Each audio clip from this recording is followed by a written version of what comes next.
Fala galera, Jesus Cop, Douglas Gonçalves por aqui para mais um Copiando Jesus, nosso podcast toda quarta-feira. Nós estamos aqui 10 da manhã, episódio fresquinho e olha, eu sempre tenho um convidado aqui, a gente sempre escolhe um tema, mas o que você pode saber de qualquer tema que a gente vai conversar aqui, a gente tem um objetivo, deixar você mais parecido com Jesus, porque essa é a nossa missão, formar Cristo na nossa geração. Então tudo que a gente faz, cada livro, cada conferência, cada podcast, cada post, tudo tem um objetivo, que é deixar você mais parecido com Jesus e te dar ferramentas para você formar Cristo em outras pessoas. E eu tô muito feliz da gente poder ter um papo maravilhoso aqui, que pode ser transformador para você, para as pessoas ao seu redor, se você é pai, se é mãe, para os seus filhos. Então, fica com a gente.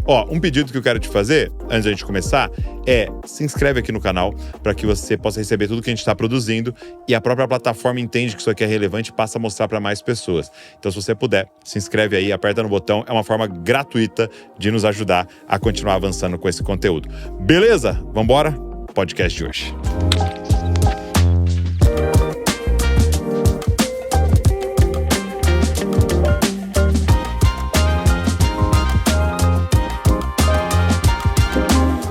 Se você lidera um ministério, uma igreja, tem algum projeto cristão, vale a pena você conhecer a Reveste. A missão dessa marca é clara, é desenvolver produtos com propósito, excelência e dedicação, ajudando a transformar ideias em realidade. Seja assim, camisetas, uniformes, kit de evento, qualquer outro material, a Reveste é especialista em tirar sonhos do papel. Um dos grandes diferenciais é o time de designers que está pronto para criar junto com você, pensando em cada detalhe para que o resultado final represente exatamente aquilo que Deus colocou no seu coração. Tem mais, a Reveste não trabalha com pedido mínimo, o que facilita muito para projetos pequenos quanto para grandes demandas.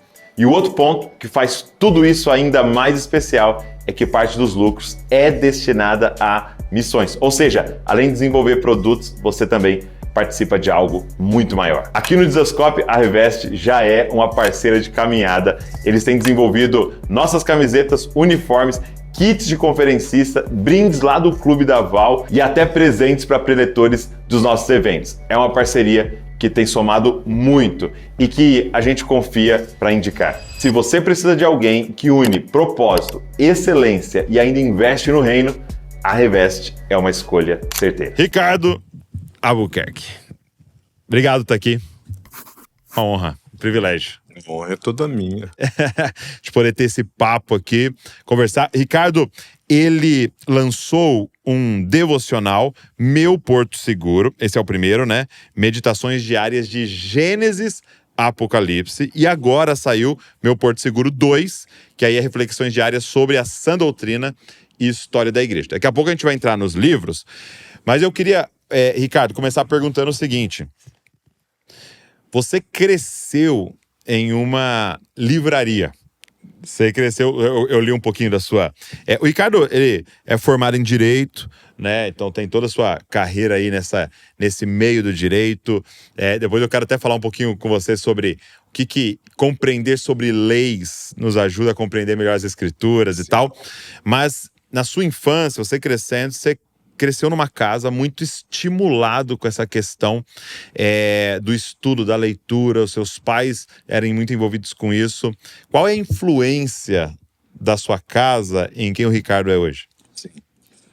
Primeiro, eu quero agradecer, Douglas, por esse convite memorável. Para mim, é de uma alegria imensurável estar aqui falando dessas coisas contigo e com todos que vão nos ouvir. De fato, eu nasci praticamente numa livraria. Meu pai tinha uma livraria e uma papelaria numa cidade do interior do estado de São Paulo chamada Ilha Solteira. E até era Foto e Luz. Foto e Luz. Meu pai era fotógrafo também, então era um ambiente múltiplo. Era livraria, papelaria e fotografia. Fazia aquelas fotinhas em 3x4? Assim. Fazia, instantânea, revelava filmes fotográficos, né? Você que é jovem, você pesquisa no Google o que é essas coisas. E então eu fui praticamente alfabetizado ali naquele ambiente, né? Quando eu chego à pré-escola, eu já escrevia o meu nome e sobrenome completo. Veja, é um sobrenome italiano com 2 L's e o último sobrenome Albuquerque, né? Queuê. A professora, óbvio, ficou assustada porque a maioria ainda aprendendo as vogais e eu já assinava o nome completo. Então, eu era muito estimulado, né? Então eu nasci no meio de bíblias, né? E era criancinha ainda, e eu me lembro que meu pai tinha uma coleção das Institutas, né? De Calvino, e ele cuidava daquilo com um carinho tão grande, Aham. né? Então eu era São quantos muito... volumes? 4, São né? 4 volumes. Hoje nós já temos um volume único, Aham, né? sim. Condensado, mas naquela Naquela época, época, 4 volumes. isso. E minha mãe, professora também, mas daí musicista, professora de piano, né? Participava de concertos, então também muito erudita. Então eu nasço e cresço ali naquele contexto, sempre muito estimulado a leituras de toda a ordem, né? Não só a leitura bíblica, mas de toda a sorte de leituras, né? E como é que era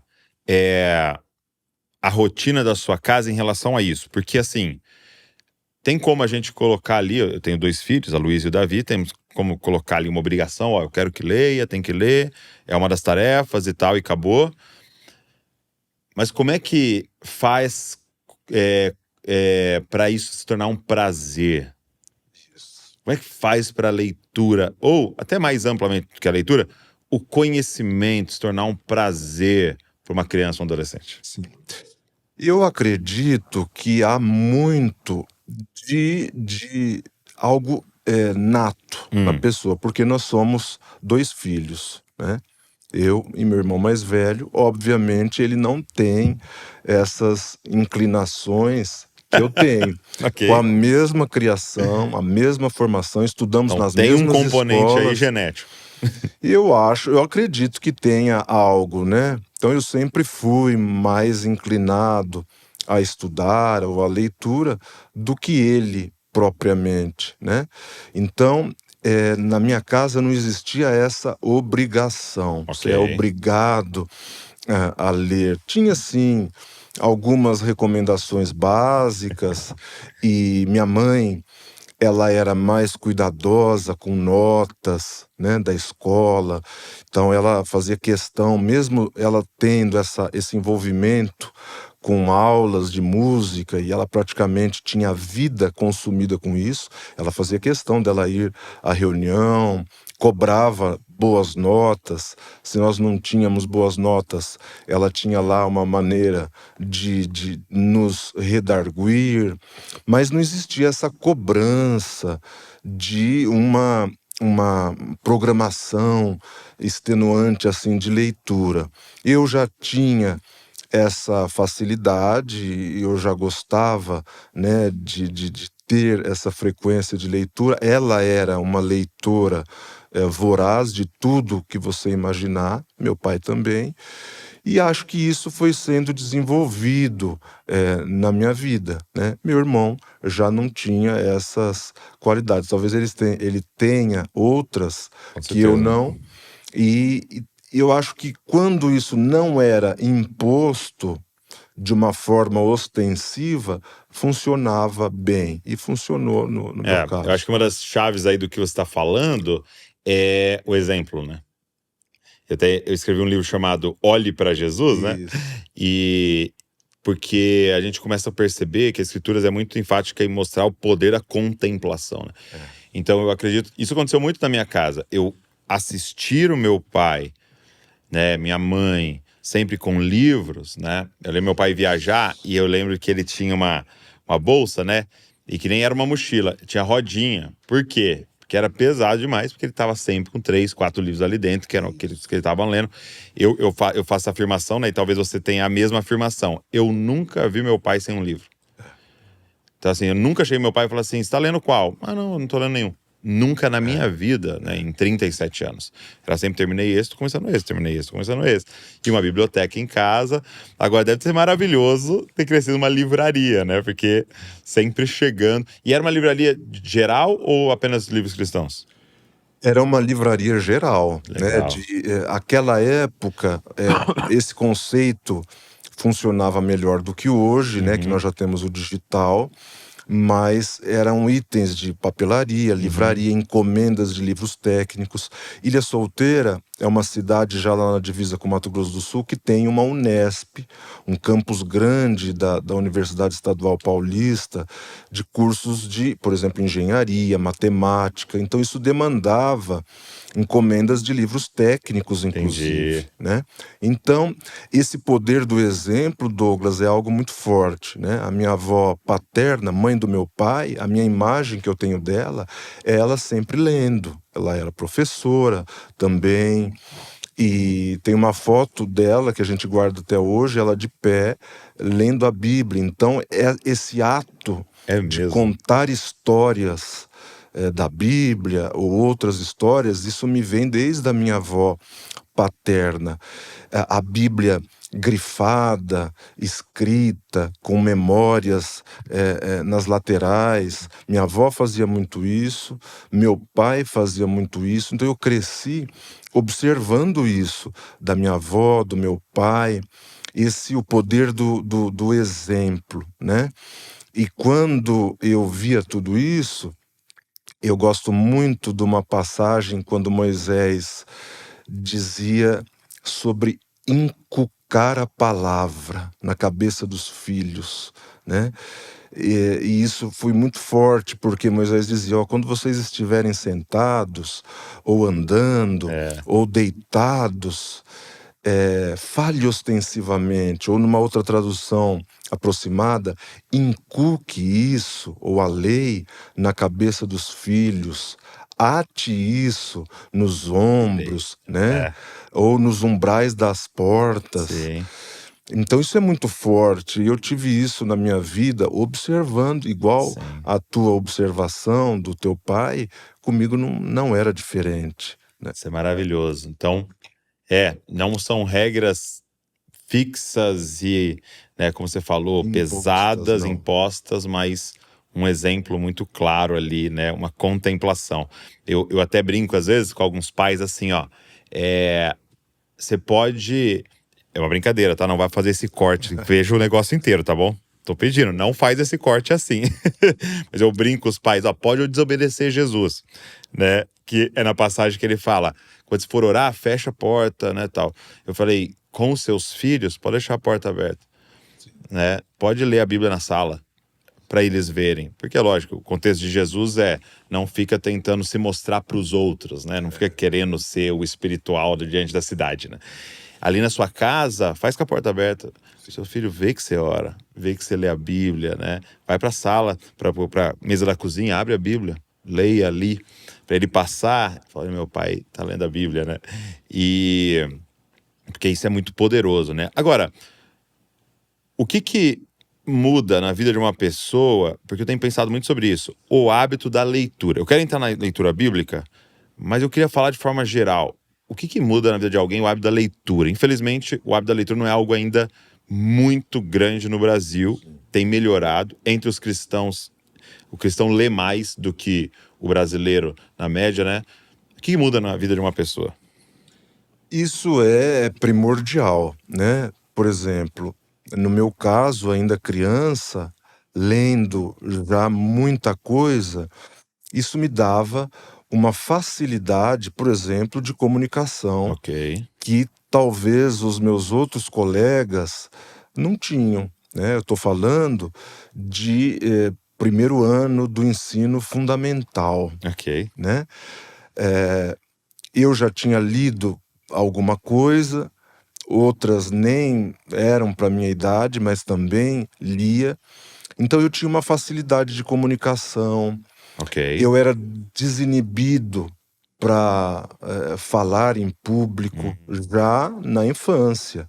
Veja que não havia ali ainda muitas estruturas, mas eu já falava de uma forma que os demais já eram mais acanhados, né?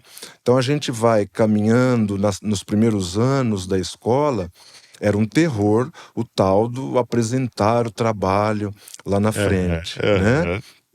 E não sei se hoje ainda existe, mas nós temos os seminários hoje, né? Então eles já falavam: olha, a gente faz tudo, escreve, faz a Se cartolina, apresenta. eu seguro a cartolina, mas você apresenta. Então isso era muito forte já nos primeiros anos. Veja, eu tive um fato no 4º ano do ensino fundamental, criança, de tudo, né?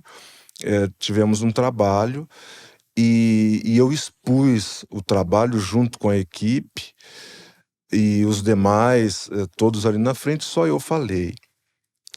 Quando eu terminei de falar, era trabalho do menor e trabalho da mulher.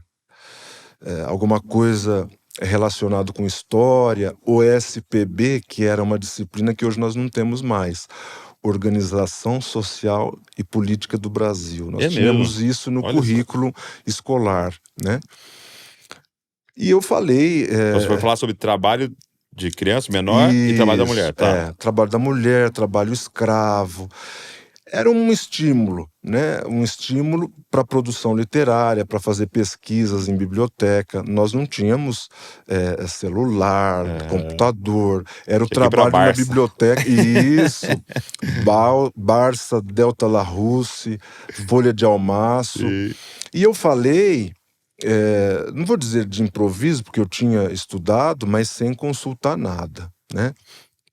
E quando eu termino, a professora ela era muito exigente, ela disse assim: você tem o dom da palavra, Hum, porque você falou sem ler nada, e enquanto você falava, ela dizia assim, eu arrepiava. olha só.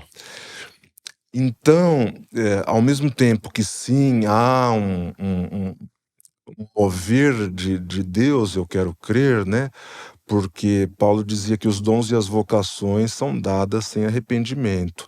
Mas, por outro lado, havia sim Um uma lapidar, busca, né? Uhum. isso, uma busca, uma lapidação, e que eu gostava, né? Então, eu li. Então, essa leitura, talvez prematura, me concedeu essa É, facilidade de com certeza. falar, de dizer o que eu queria, de dizer o que eu não queria. Uma coisa interessante, esses dias, um livro que eu nunca tinha lido, que é um clássico, né? É aquele 1984, Sim. né? E aí esses dias eu tava de férias lá, eu falei, vou pegar esse aqui, porque a gente lê tanto de teologia e tal. Eu falei, deixa eu pegar esse livro aqui aleatório pra eu ler, né? Que é uma Sim. ficção e tal. E uma parte que mexeu muito comigo é quando o personagem principal tá lá e vem um rapaz falar com ele que ele diz assim: eu sou lá do departamento de linguagem e nós estamos desenvolvendo um novo falar. Aí ele diz assim: e meu trabalho não é criar uma língua, é destruir a língua. E aí ele fala: quais são as palavras que nós estamos cortando? Então, basicamente, era assim: para que ter o ótimo, o maravilhoso, o esplêndido? Não, é o bom. E aí, para que ter o ruim, o péssimo? É o não bom. Sim. E acabou. E aí ele mostrando como ter cada vez menos linguagem é uma das formas de limitar o pensamento, Sem dúvida. né? E eu comecei eu parei e falei, cara, isso aqui é impressionante, né? E eu comecei a pensar na gente, sabe? Lendo cada vez menos, tendo cada vez menos linguagem, né? Essa cultura do emoticon, né? Do emoji, né? Que você vai diminuindo as palavras, você não precisa nem falar beleza, estarei aí. Você manda assim e vai diminuindo. Só que as pessoas não percebem que pensamento é desenvolvido por linguagem.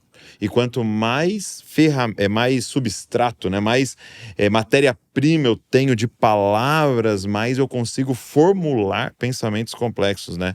Então a leitura é tão fundamental. E a segunda coisa que eu acho muito interessante que você está falando é que uma vez eu vi um líder dizendo algo que eu guardei muito e eu fico incentivando muito meus filhos, né?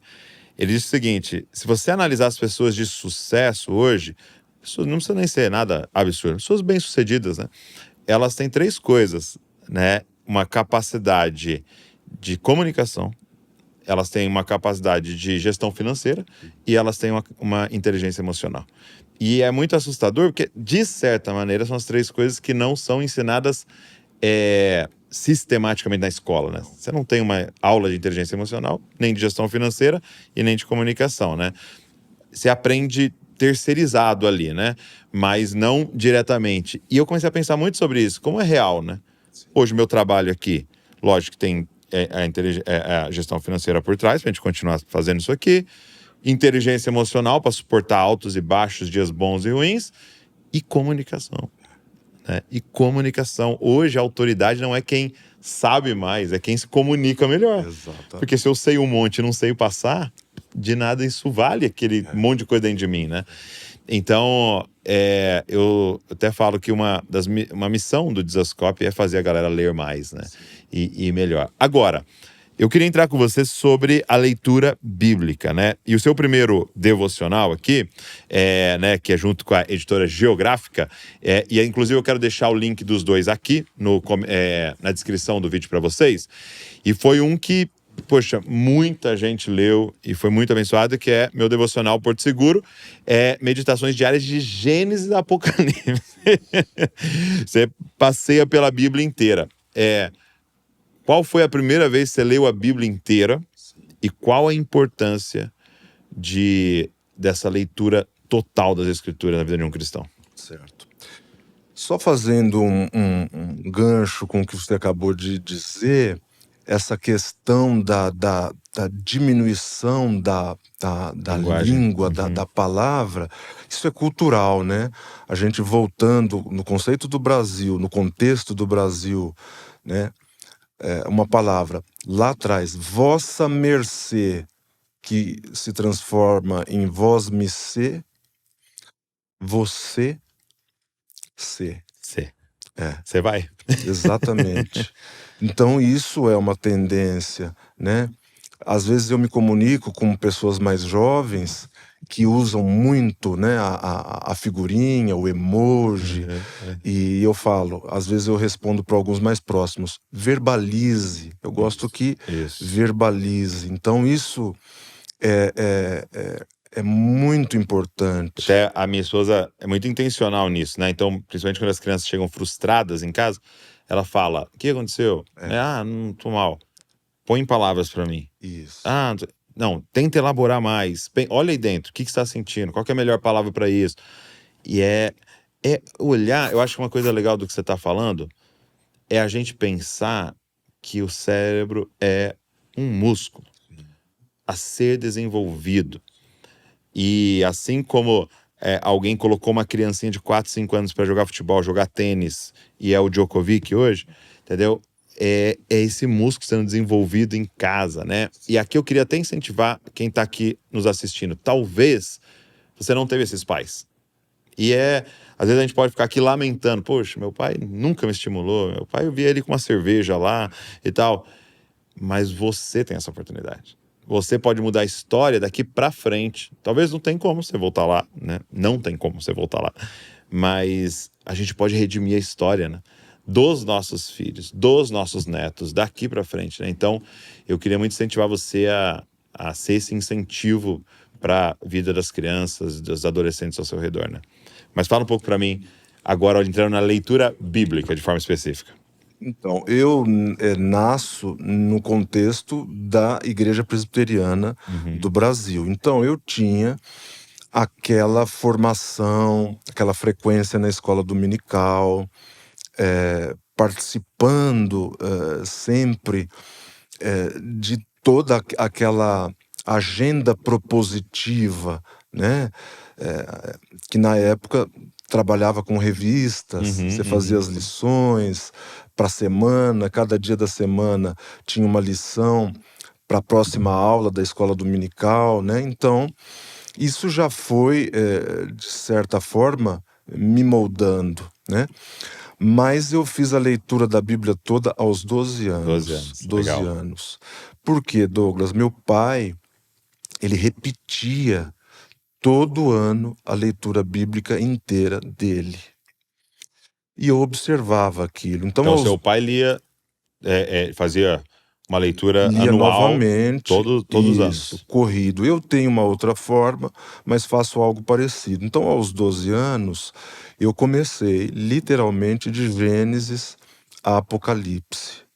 Fiz essa leitura sem nenhum método, sem anotações, leitura corrida como se fosse um livro de capa a capa. 3 capítulos por dia, pra Exatamente. dar um ano e tal. Exatamente. Não pulava os livros, Não segui pulava a genealogia. exatamente a sequência. Então foi a primeira leitura Legal. que eu fiz. Eu procuro até hoje seguir essa liturgia. Você disse, eu não faço assim. Fiquei curioso, como é que você faz? Cada ano eu sigo um método. Tá. Por exemplo, já fiz de Gênesis a Apocalipse. Alguns anos eu começo pelas cartas, vou para os evangelhos, depois para o Antigo Testamento, ou simplesmente sigo uma sequência que é trazida por alguma Bíblia de leitura em um ano. Nós já temos várias, né? Hoje já temos no várias. mercado editorial, a Geográfica também tem.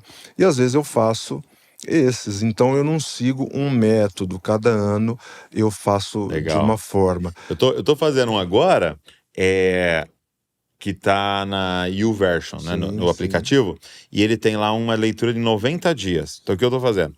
Eu tô lendo, agora no primeiro trimestre, eu li o Antigo Testamento, o Novo Testamento inteiro, e ouvi o Antigo. Porque é legal, o deles que eles fazem assim, esse plano específico, né? 5 capítulos das narrativas, então começa em Gênesis, vai indo, 5 dos poéticos, e depois vira para os proféticos, né?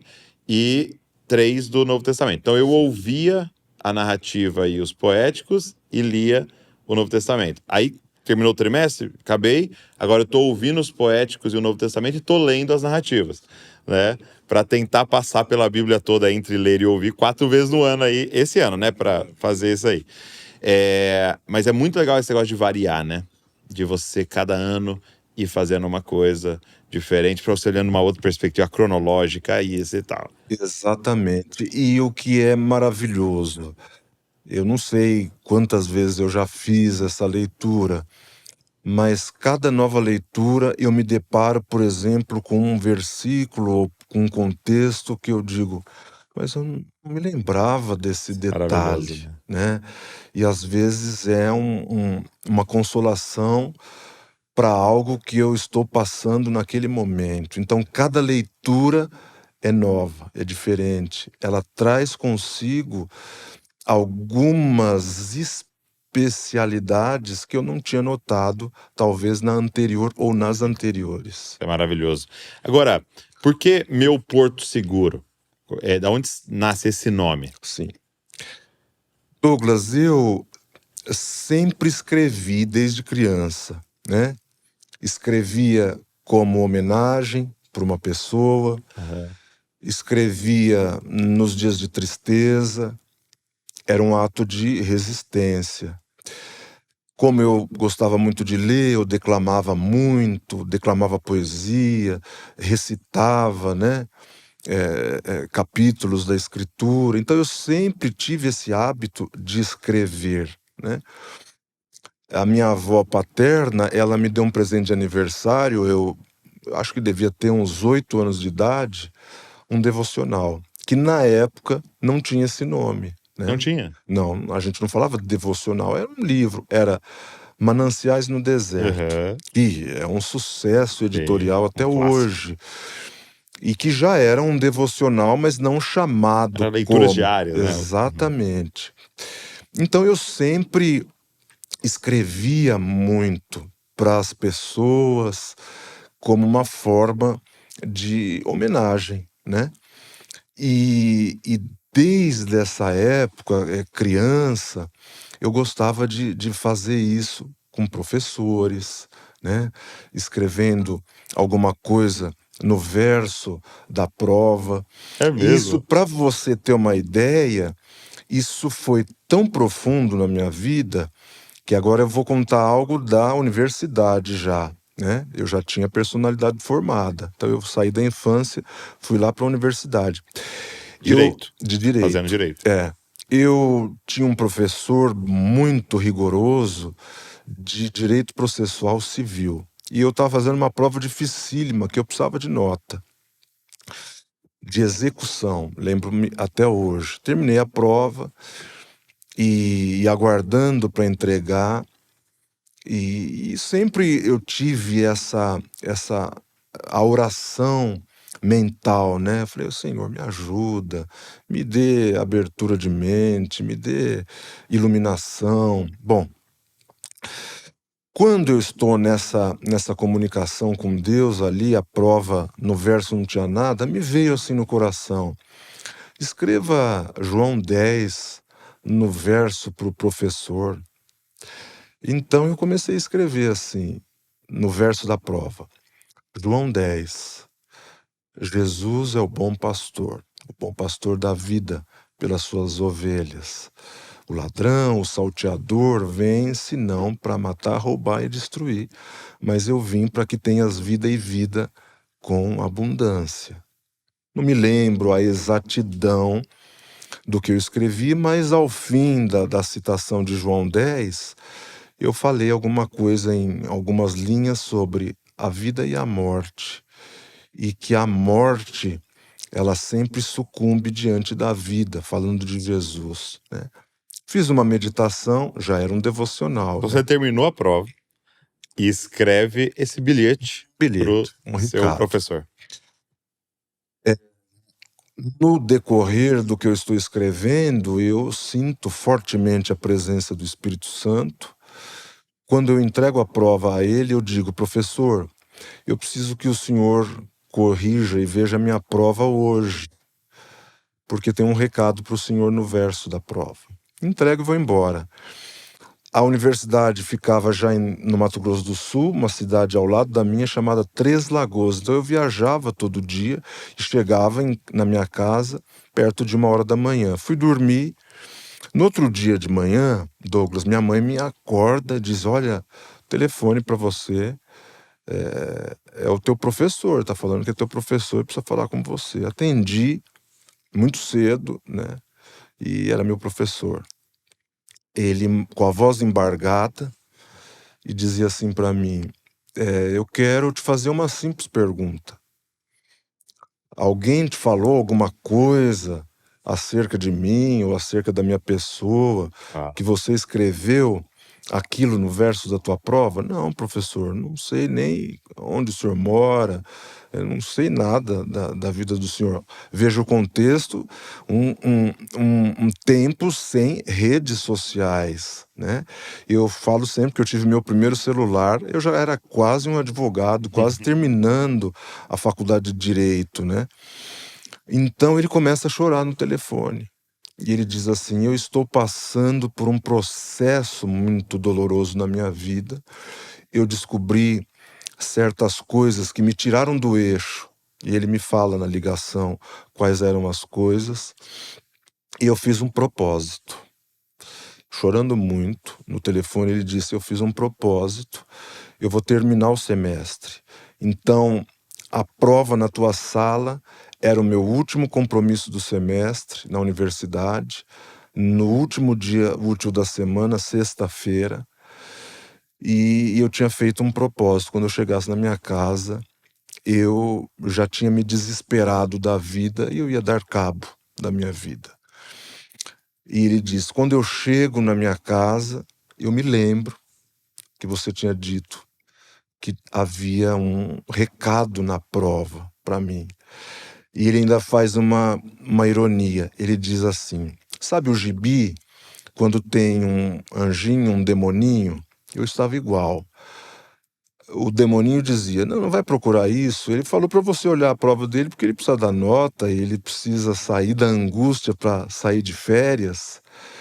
E o anjinho dizia, não, leia. Quem sabe tem alguma coisa que te conforte nesse momento que você está vivendo. E eu fui procurar a tua prova e encontrei a tua prova. quando eu começo a ler Jesus é o bom pastor dá vida pelas suas ovelhas, eu caio de joelhos no chão.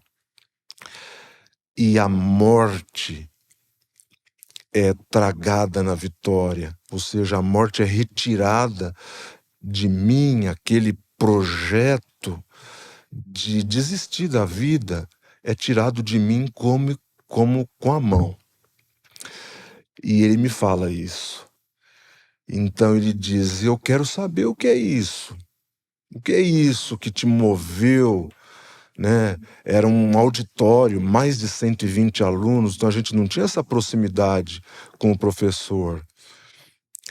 Então eu vejo que isso é algo muito forte, né? É o Espírito Santo? É um mover invisível, sobrenatural? É também.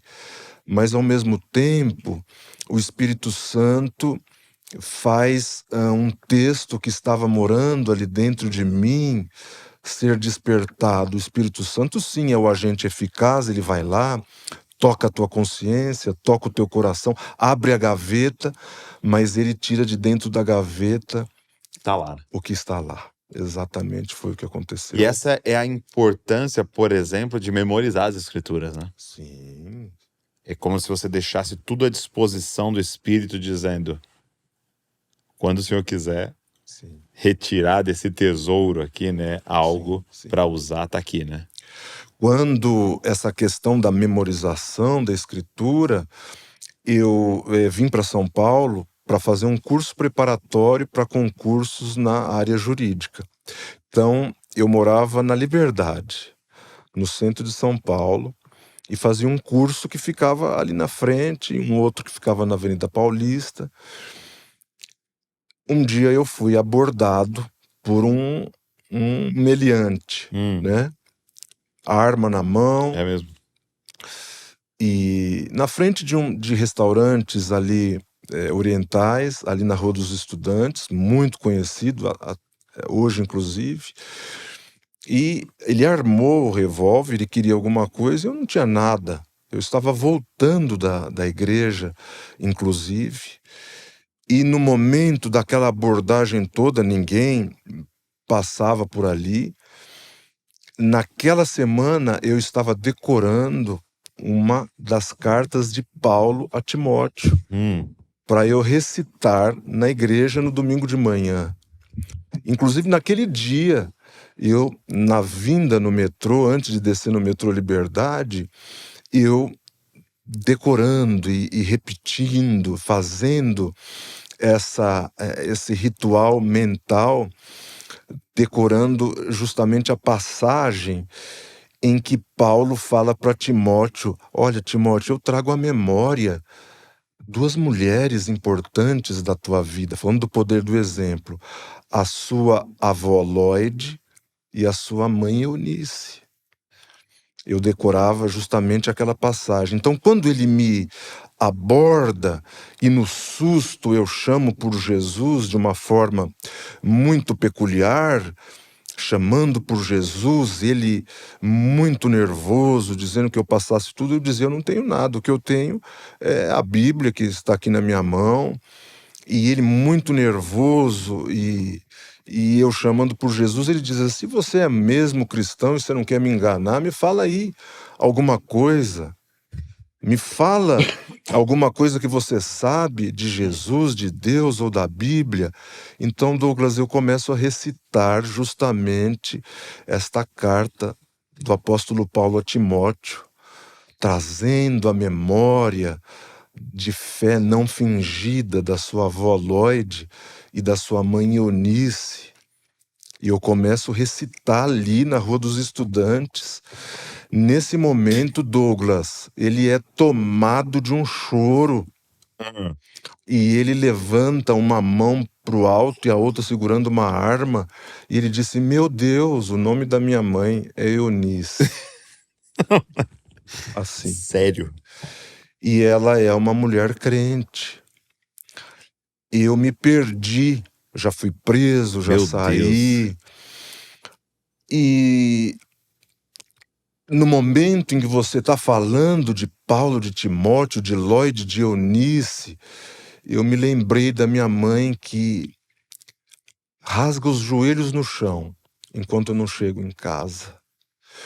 E ele chorava muito e ele dizia: quando você chegar na tua casa, prometa que você vai orar por mim. E me pede desculpa, me pede perdão.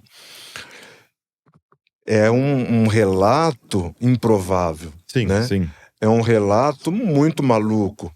Eu tenho um amigo que é lá de Alphaville, ele diz assim: olha, eu tenho um amigo que é dependente químico, eu tenho um amigo que é dependente disso, daquilo, mas meu amigo mais louco é você. E então isso é muito forte, porque é improvável, Sim. mas eu estava entranhado daquilo que eu decorei a semana inteira e que naquele contexto O Senhor usa. eu usei e foi a espada do Espírito que me deu livramento. Você sabe que eu não lembro qual autor, ele falava assim, que se você cortasse Jesus, ele sangrava a Bíblia, né? E se você espremesse ele, saía a Bíblia dele, né? E muita gente não sabe, por exemplo, quando ele tá na cruz, ele fala: Deus meu, por que desamparaste? Ele tá recitando um salmo. Exatamente. E é muito doido você pensar num momento de dor em que a gente fala: ai, meu Deus! Alguns xingam, outros... Ele abre a boca e sai Bíblia de dentro dele, né? E quanto de tudo que ele falava eram, na verdade, textos do Antigo Testamento, né? Não só, às vezes, recitando, mas o próprio conceito era a Bíblia, porque ele era a palavra encarnada, né? Mas também alguém que devorou as Escrituras, né? Porque a Bíblia diz que ele aprendeu todas as coisas, né? E cresceu, né? Então eu acho que nós precisamos, como diz a Ascop, né? Como aqueles que têm ele como mestre, que quer parecer com ele, nós precisamos nos encher da palavra. Eu tenho falado com a galera, tipo assim, eu acho que a gente precisa sair das perguntas, por exemplo, é pecado ouvir música do mundo pra... Eu não quero desperdiçar nenhum minuto, eu tô no carro, será que eu posso pôr a Bíblia para eu ouvir com melodias aqui e ficar me enchendo, seja com música, seja com a leitura, seja com um áudio, seja com conversas, né?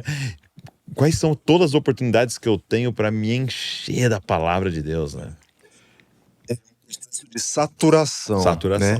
Lá na Igreja Presbiteriana de Pinheiros, nós teremos um evento agora com os jovens que é esse o nome, Saturados, né? Muito bom. A gente vê Jesus nos contextos que a Escritura nos mostra. Por exemplo, quando ele fala contra os fariseus, ele cita o profeta Isaías, mas quem lê assim a primeira não percebe. Quando ele diz: esse povo me honra com os lábios, mas o coração está distante de mim. Ele citando o profeta Isaías. Ou quando ele já ressurreto, ele dá uma aula para os discípulos no caminho de Emaús, né? Passa pelos profetas, pelos históricos. Então, se confunde, né, o que é o diálogo dele, o que ele está recitando, o que ele está trazendo da Escritura. Paulo também fazia muito isso, né? E é bonito quando você vai se saturando da Escritura. E isso foi repetido muitas vezes, e a autoria já se deu a autoria dessa frase para João Calvino ou para outros tantos, mas ele dizia assim, ou Lutero: o que você vê de bom em mim é de Deus, ou é de Cristo, e o que é ruim é meu, né? Então isso de se saturar da Escritura é algo muito forte. E é algo muito profundo. É muito poderoso, né? É muito poderoso. Muito bom. Você tem alguma técnica que você usa de memorização? Você aprendeu alguma forma assim? Como é que você faz para memorizar? Douglas, por incrível que pareça, eu nunca fiz um curso de memorização, né? Eu, como lia muito, já desde dos primeiros anos, por exemplo, eu gostava de ler, já no ensino fundamental, Machado de Assis. E há pessoas adultas que não conseguem gostar dos clássicos e Por causa gostar da de linguagem Machado de mais Assis. rebuscada, né? Exatamente. Então, às vezes, eu usava um superlativo correto, né?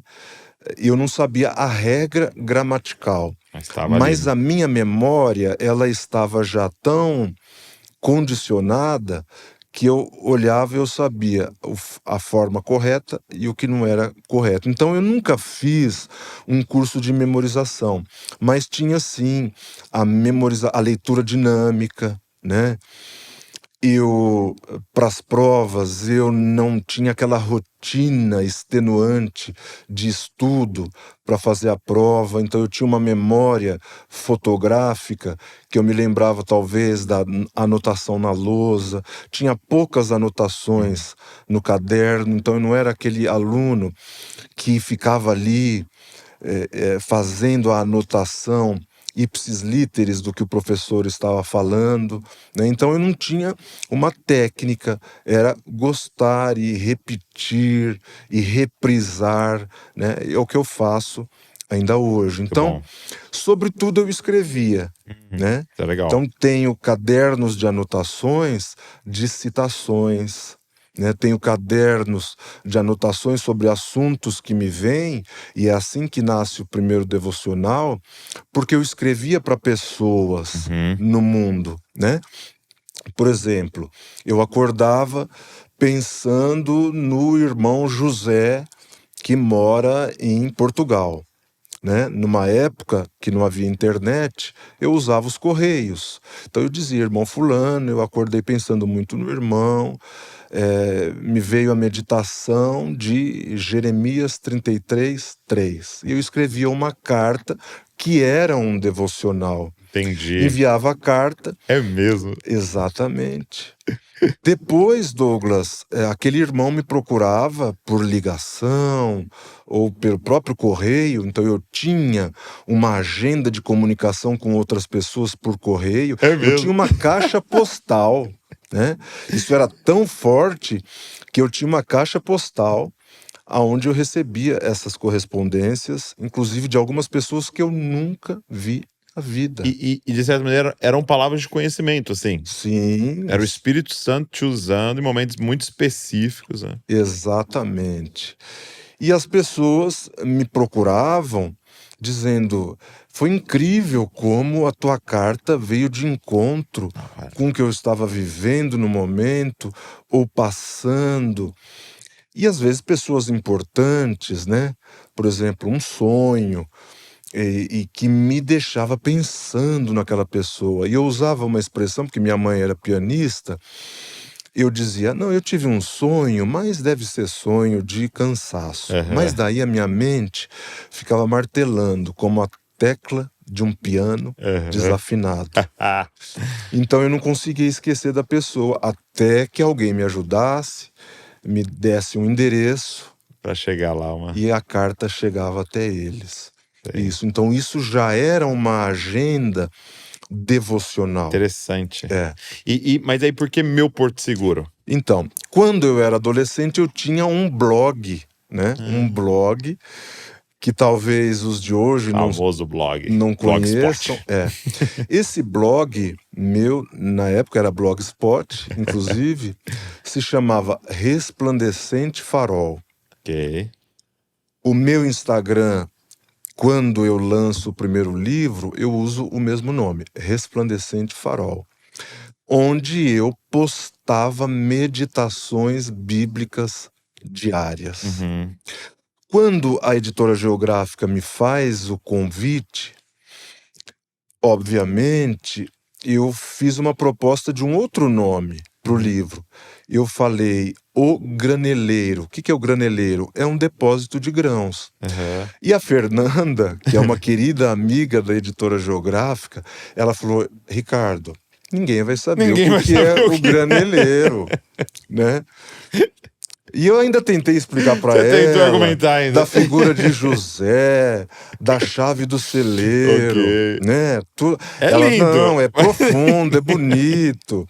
Mas ninguém vai entender. O livro tem que ter um nome comercial. Então ela faz a proposta de Porto Seguro. O que Ok. você acha de Porto Seguro? Então a gente começa a Entendi. desenvolver aquilo, e daí eu só acrescentei o meu. Né? O Ok. Porto Seguro foi dela, e a ideia de pertencimento do meu, e virou, então, o meu Porto Seguro. Muito bom.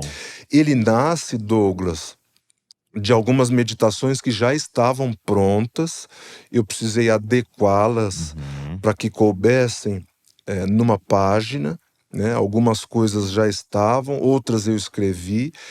Eu termino o primeiro volume em 40 dias. No meio desses 40 dias, eu tenho um mal súbito, que praticamente eu perco a vida. Minha esposa, meus filhos presenciam esse mal súbito.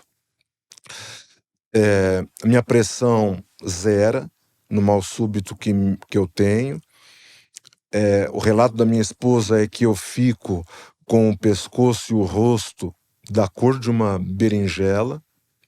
E eu tenho uma experiência espiritual muito forte, que eu sempre digo com muita clareza e verdade. Não sei se foi um desvario da mente, não sei se foi real ou se foi espiritual, de ver o meu corpo, né?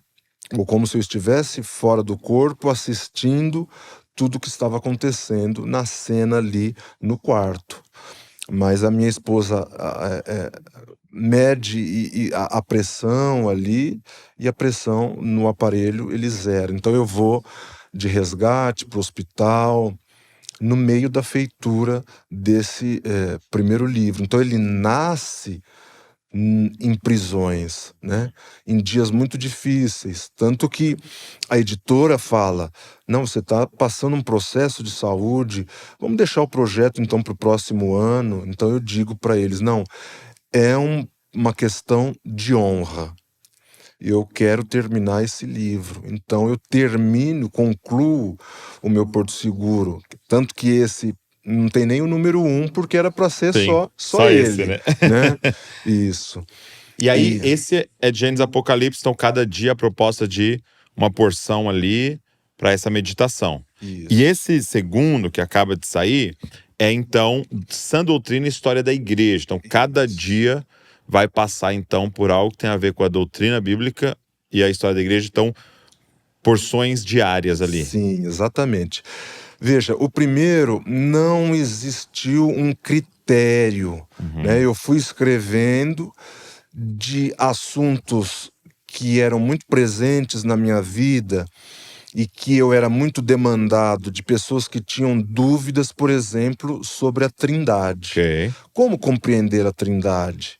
Então, no segundo também, mas no primeiro mais, eu fui abordando estes temas. São temas também doutrinários. Talvez não certeza. seja puro e simplesmente um devocional que te dê esperança apenas, mas que corrige algumas questões.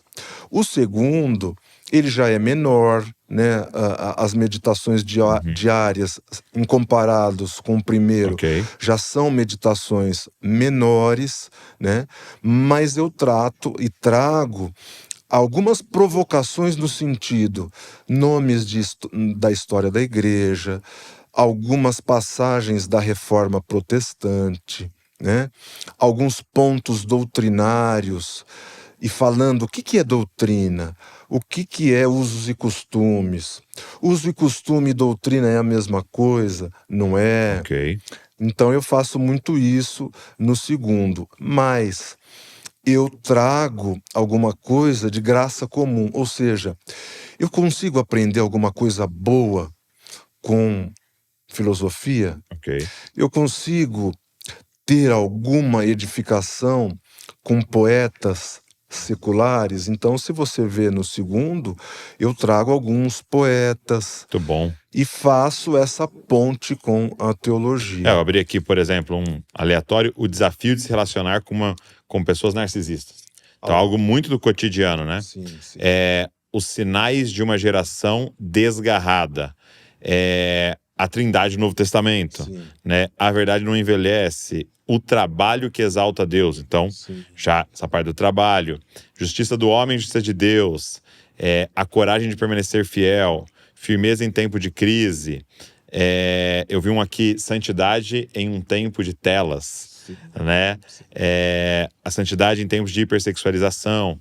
Muito legal. E aí ele vai entrando em vários. E é muito legal esses devocionais, porque é como essa carta, né? Ou ali no final da prova que ele envia para o professor, que é uma coisa impressionante como naquele dia você senta, você abre e o Senhor, né, usa esse texto para tocar em você. Uma coisa está acontecendo ali, viva naquele dia. É uma coisa impressionante. Muita gente teria testemunhos para contar em relação a isso. Agora, uma outra pergunta que eu queria te fazer é: você estudou direito, né? E eu nunca tinha parado para pensar, né? Eu estava com um judeu, um judeu messiânico, conversando com ele aqui no podcast e tal. Ele mora em Israel.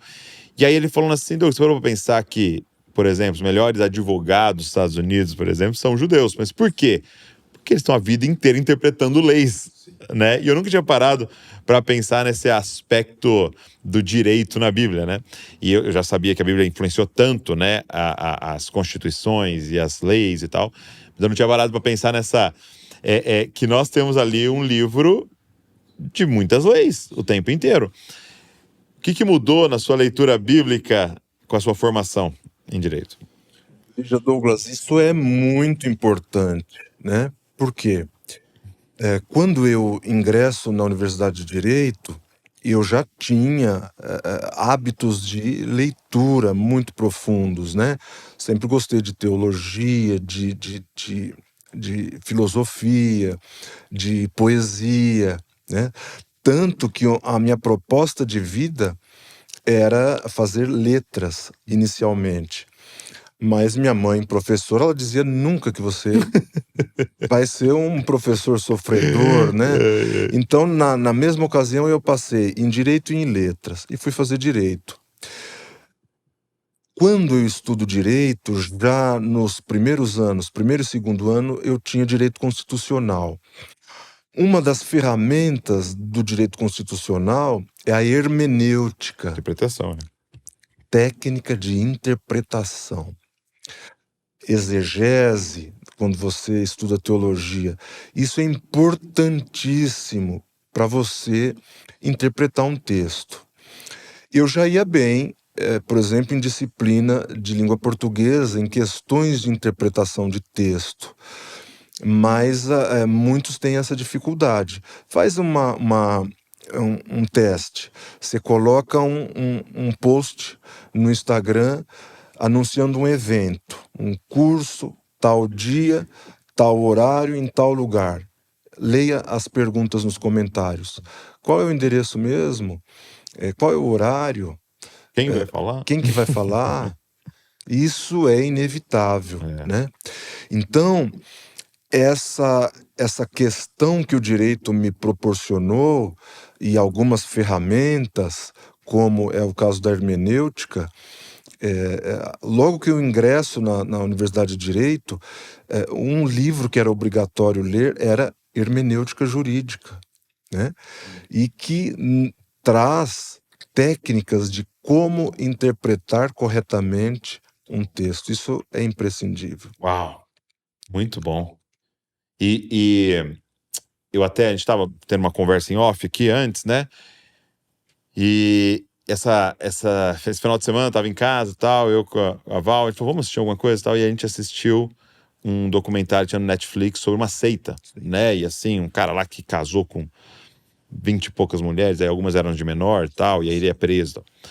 E porque vão todo mundo perguntar, acho que se eu não me engano Confia em Mim, é o nome, né? Muito interessante.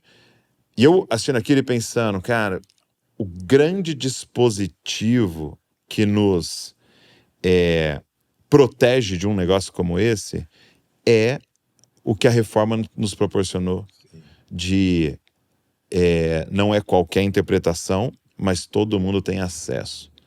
Você precisa ir para casa com a Bíblia, claro, apoiado pela sua liderança, apoiado pela história da igreja e tal, mas você tem a Bíblia na sua casa. Para você ler, e no momento em que um líder se levantar e falar algo que está fora, ela tem a supremacia acima do que eu, como pastor daquela pessoa, vou falar. Acima. Se você, em algum momento, você está lendo lá e não tem nada a ver com o que eu estou falando no vídeo aqui, pode desligar o vídeo, né? Porque é as escrituras e o nosso... E aí eu falo, meu Deus, como esse é um dispositivo que desarma essas bombas, né? De erros grotescos, que as pessoas vão sendo levadas, mas por quê? Por não ir para a palavra e ficar na dependência de um homem pecador, uma mulher pecadora, né? E esse trabalho que você está fazendo, né? Esse trabalho que o Desascope faz, tem essa função de falar, Deus já deixou algo para que nós sejamos livres, né? Minha mãe repetiu, eu já perdi meus pais, né? Muito cedo, prematuramente, perdi minha mãe em 2014, meu pai em 2017, mas minha mãe repetia muita coisa, né? Isso fica muito presente em mim. Ela falava, conhecimento é poder. Eu posso não te deixar nada material, mas se eu te deixar conhecimento, você vai se diferenciar, né, da grande maioria. E meu pai sempre falava para mim justamente dos bereanos, né? Então ele dizia, meu filho, não aceite tudo que te falem, dizendo que aquilo é assim, pronto, acabou, porque em nome de Deus. Uma vez eu tive uma conversa assim com ele numa mesa, eu já morava aqui em São Paulo, só para você entender o contexto. Sentamos para almoçar, ele disse, vamos agradecer, vamos dar graças.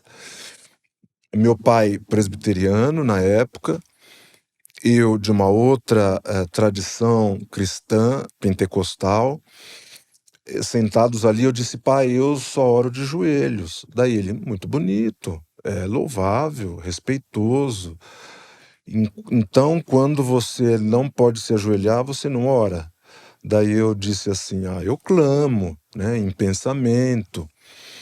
E meu pai, muito racional, ele disse assim, e o que a gente faz com o que o apóstolo Paulo escreveu dizendo assim, orai sem cessar. Viva de joelho.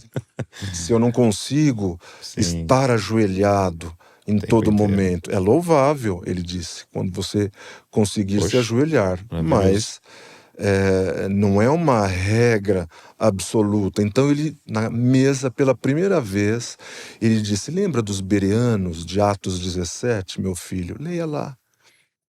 Os bereanos estavam ouvindo simplesmente o apóstolo Paulo de Tarso pregando.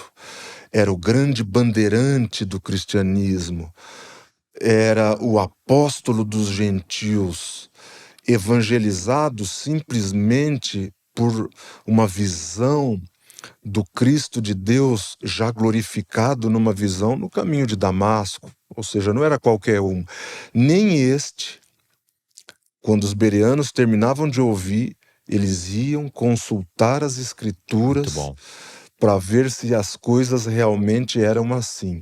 Então meu pai conclui esse diálogo dizendo, as heresias em toda a história da igreja sempre nascem de uma compreensão equivocada, ou do texto, ou das escrituras, ou de um texto retirado de um contexto que eu chamo, meu pai dizia, de pretexto.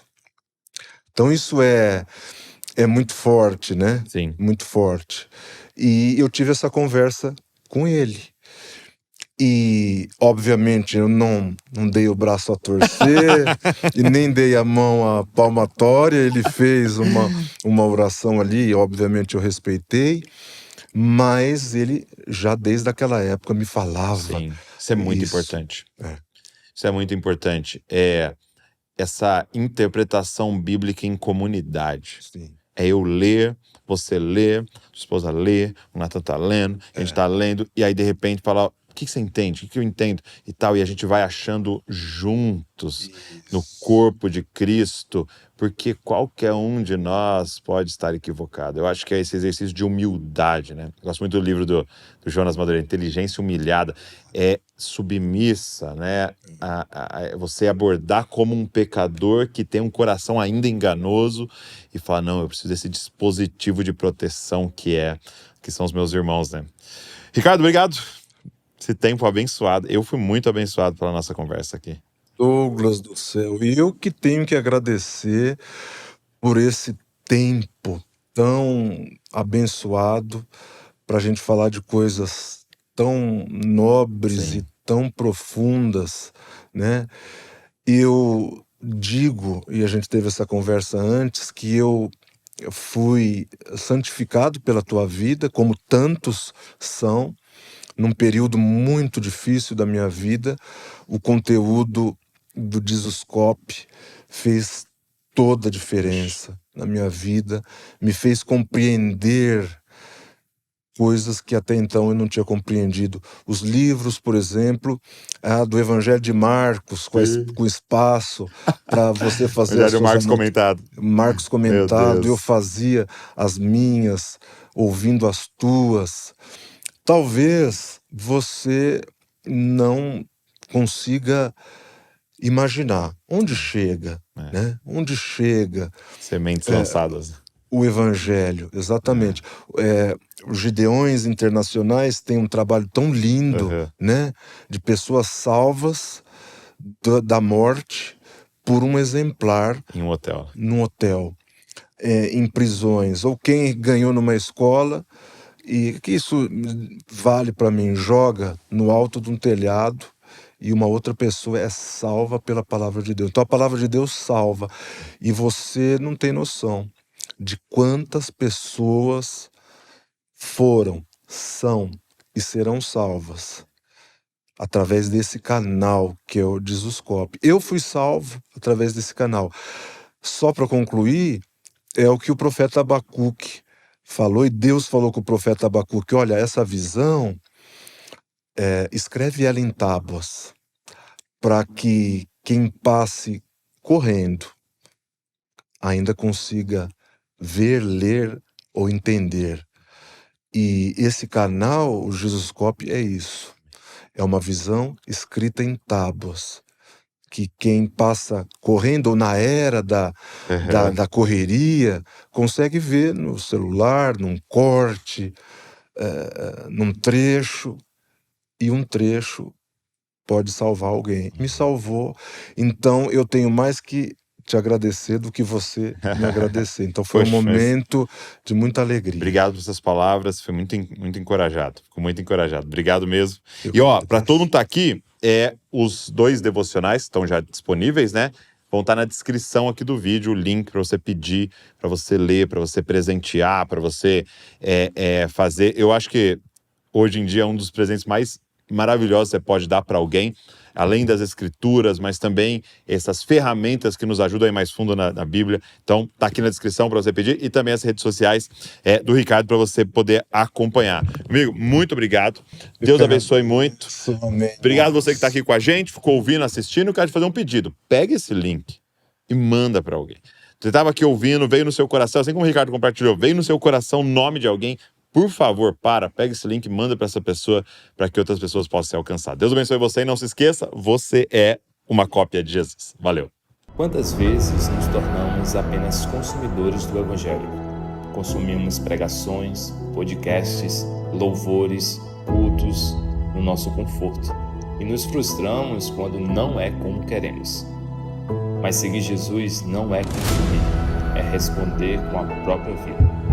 A salvação não termina em nós, ela transborda, alcança outros e gera discipulado. E é sobre isso que queremos falar na conferência Lidere com Jesus. Faça sua inscrição agora.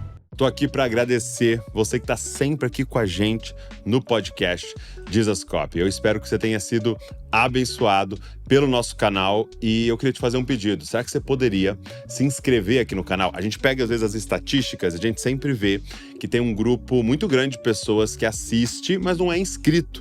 quando você se inscreve, é uma forma gratuita de você dizer, ó, isso aqui é relevante e nos ajudar a alcançar mais pessoas. É uma forma maravilhosa de agradecer se você é abençoado pelo movimento Jesuscope. Agora, tem mais uma forma de você poder abençoar tudo que está acontecendo aqui, é se tornando um membro aqui do canal Jesuscope, se tornando um Jesuscopes, né? E você pode, então, ser membro, você vai estar contribuindo financeiramente para toda a equipe que está por trás aqui trabalhando, produzindo conteúdo para mais pessoas se parecerem com Jesus. Então, se você pode fazer isso, vai estar abençoando muito o movimento Jesuscope. Então tá aqui, é só você clicar e se tornar um membro do nosso canal Jesuscope. Deus abençoe você.